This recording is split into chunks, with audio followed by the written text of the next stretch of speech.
O governo do estado criou uma agência de desenvolvimento econômico para o Ceará. É a ADESE, uma sociedade anônima que terá em torno de 60 funcionários. O orçamento para 2008 será de R$ 2 milhões. Na prática, essa agência vai executar as políticas de incentivo ao crescimento econômico do nosso estado. A grande novidade é que a ADESE também pode investir e tornar-se sócia de empresas privadas. A prioridade é para o setor tecnológico. Agora vamos traçar um perfil mais detalhado da agência numa entrevista com o presidente da ADESE, Antônio Bauman. Neila Fontinelli, nossa comentarista de economia, também participa da entrevista. Boa tarde, Neila. Boa tarde. Boa tarde também, presidente. Boa tarde.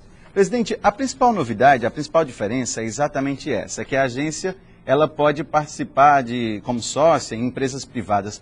Como é exatamente que isso vai funcionar? Bom, a agência ela tem uma característica diferente das estruturas de governo para a promoção do desenvolvimento econômico. Primeiro, ela é uma sociedade anônima, ela é desligada da administração direta, o que dá à agência mais capacidade de interagir, de buscar as oportunidades e, ao mesmo tempo, de perceber nas oportunidades, ter mais agilidade nessa busca. Ela é também mais adequada a interagir com a iniciativa privada, quer seja na área do agronegócio, na agricultura ou na indústria. Então, o cenário do desenvolvimento mundial se alterou muitíssimo ao longo desses últimos anos. Então, hoje o fluxo de capital hoje é muito mais rápido e a agência de desenvolvimento tem a capacidade, é mais juridicamente mais adequada para poder acompanhar essas mudanças. Reduz a burocracia. Reduz a burocracia e dá mais condições dela ser proativa, muito diferente de uma estrutura ligada à administração direta, como é a secretaria. No caso da siderúrgica, como é que vai funcionar a parceria entre a ADESE e a Ceará Steel? Bom, a ADESE tem uma instrumentação de apoio, né? Que é uma instrumentação que poderia ser disponível há anos atrás, dentro da administração direta, mas hoje ela tem mais capacidade de ser, inclusive, autossustentada. Então, ela tem toda a condição de municiar esses empresários e as áreas onde eles vão se colocar e se instalar de infraestrutura. Você imagine que, anteriormente, uma licitação para você terraplanar uma área era uma coisa super complicada, né? Porque não tinha agilidade. Então hoje não, hoje nós temos condições com essa estrutura. Isso foi uma ideia já discutida no período do grupo de transição, foi uma ideia discutida nesse período, e certamente para a siderúrgica, como para qualquer outro tipo de investimento, ela certamente será um interagente muito mais moderno. Presidente, eu vou voltar a esse ponto da agência possibilitar essa associação do Estado, digamos assim, com a empresa privada. O que preocupa, porque assim, você ganha muita agilidade com isso é bom, significa que o Estado pode investir. Agora, o que preocupa trata-se de dinheiro público. Quem vai fiscalizar? Como é que vai se fazer o controle de onde o Estado vai estar investindo dinheiro público? Né? A questão será que vai ser numa empresa, como garantir que aquela empresa tem credibilidade, tem possibilidade de crescimento? E como é que vocês podem garantir, por exemplo, que a decisão política não sobressai em relação à decisão econômica? A pergunta é importantíssima. Veja bem, a ADESE, ela é uma agência que é o instrumento principal da ação. Mas sobre a ADESE tem um Conselho de Desenvolvimento Econômico, onde tem atores da iniciativa privada e da comunidade econômica do Ceará, e também do próprio governo, e que esse conselho é que vai aprovar cada projeto desse. Ela não é uma escolha unilateral do presidente da ADESE.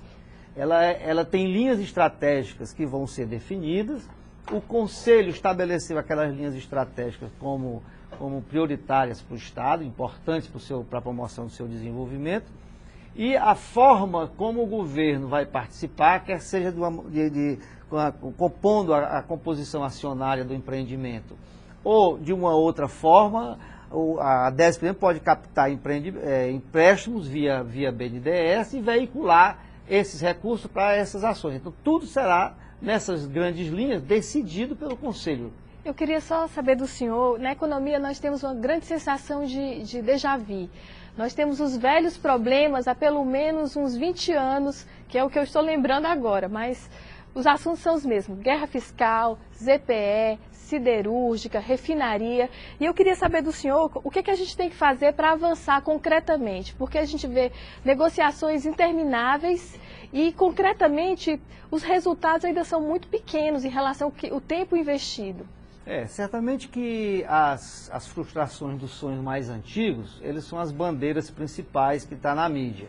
Isso não significa dizer que o Ceará, ao longo de todos esses tempos, se transformou no segundo maior exportador do Brasil de calçados, fruto desse esforço. Como essas bandeiras são bandeiras que marcam muito, se vê a siderúrgica é um sonho do governo Virgílio Távora, que ao longo de todos esses anos foi perseguido, né, pela comunidade cearense, por todos que tinham o mistério de promover o desenvolvimento. Mas há hoje elementos no cenário econômico do Nordeste do Ceará que potencializam muito mais essa ideia. Exemplo, na época do Virgílio não havia o grande complexo exportador de minério de ferro próximo do Ceará. Quer dizer, hoje próximo do Ceará, num raio de 800 quilômetros, nós temos o maior complexo exportador de minério de ferro do mundo, o que significa dizer que o complexo industrial portuário do Pecém está dentro dessa área de influência, né? Então, hoje há mais, quando eu estou falando isso, porque há dias atrás alguém lá de São Paulo me perguntou como é que vai botar siderúrgica no Ceará, que sentido tem siderúrgica no Ceará? Como se fosse uma opção esdrúxula de empresários que tivessem com um sonho que não pudesse ser realizado ou não fosse sustentável. Mas não é. O complexo industrial portuário do Pecém hoje é uma macrolocalização que está na mesa de quem quiser fazer uma planta siderúrgica no Brasil. Não significa que ele vende necessariamente para lá. É o nosso papel promover essa compreensão de que lá é um destino bom, mas hoje essa área é uma área muito importante para se colocar uma planta siderúrgica de qualquer ordem, ou para fazer placa, ou aços longos, ou laminados, ou planos. Isso aí nós não temos dúvida. Isso é muito diferente de um cenário de anos atrás. Presidente, eu vou fazer uma última pergunta aqui, acho que até a Neila pode me ajudar nessa última pergunta também, pode completar. É exatamente sobre a questão do Fundo de Desenvolvimento Industrial, né, que a prioridade é você investir no interior do Estado. E como é que fica isso em relação à mão de obra, por exemplo? A mão de obra que essas empresas vão necessitar, elas vão encontrar no interior do Estado? A Neila até estava comentando um episódio interessante sobre isso, não era, Neila? Era, mas eu estava querendo complementar, Nilton, perguntando assim, como se evitar os erros do passado. Nós temos o caso Iemacom, que foi um caso emblemático, assim, ficou de lição para todos nós, que o governo investiu, atraiu, deu subsídios, e depois houve um golpe, não só no governo, mas na comunidade inteira. E eu queria ver com o senhor o que fazer para evitar também esse tipo de problema. A superação do erro é o aprendizado que o erro gera. A população que a gente vai, aquela época era uma época de pioneirismo, quer dizer, atrair investimento de fora do Brasil, naquela época era uma coisa impensada. Então, todo esse processo pioneiro de atração de investimento, o enorme esforço de você poder transformar o Ceará num destino de capitais importantes, geraram erros, que esses erros, obviamente, geraram aprendizado.